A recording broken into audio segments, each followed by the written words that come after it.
انا ليه مش ببقى مبسوط في العيد وازاي ارجع احساس الفرحة تاني؟ تعالى في الاول نتكلم عن انا ليه مش ببقى مبسوط في العيد.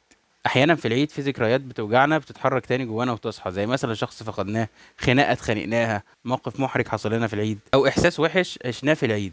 فهنا مخنا بيربط الاحساس الوحش في العيد، يربط الحزن بالعيد بدل ما يربطه بالفرح والحاجات دي كلها. يمكن حاجة تانية لان احنا دايما بنقارن ما بين احنا كنا مبسوطين ازاي زمان ودلوقتي ايه.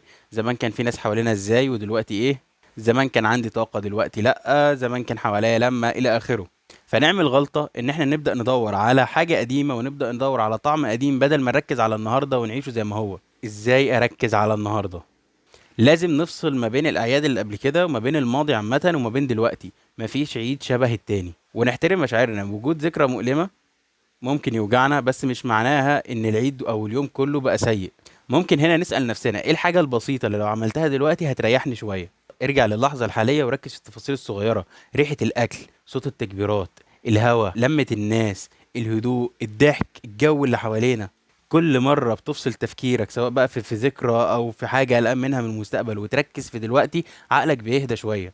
طيب اعمل ايه عشان اتبسط؟ هقول لك شويه حاجات وهسيب لك برضو في كومنت قايمه بانشطه ممكن نعملها عادي وهتخلينا ننبسط. ممكن تنزل تتمشى شويه، ممكن تسمع حاجه بتحبها، ممكن تاكل اكله بتحبها من غير جلد ذات، البس لبس مريح ليك، زور مكان بتحبه، واعمل جو للعيد، اتصور صوره للذكرى، اقعد مع حد انت بتحب قعدته، قلل مقارنه بينك وبين اي حد، ابعت معايده لحد، اعمل اي حاجه بسيطه لنفسك حتى لو صغيره. انزل السوبر ماركت هات لنفسك اي حاجه.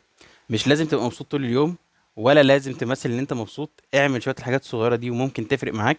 اهم حاجه انك تحاول تدي نفسك فرصه ان انت تعيش يوم اخف من اي يوم تاني، يوم بعيد عن الاكترار الافكار، بعيد عن المقارنات، بعيد عن الوجع اللي انت فيه. حاول تعيش يوم خفيف. وكل سنه وانتم طيبين وعيد سعيد عليكم يا رب. وما تنساش لو الفيديو ده عجبك تعمل لايك وفولو.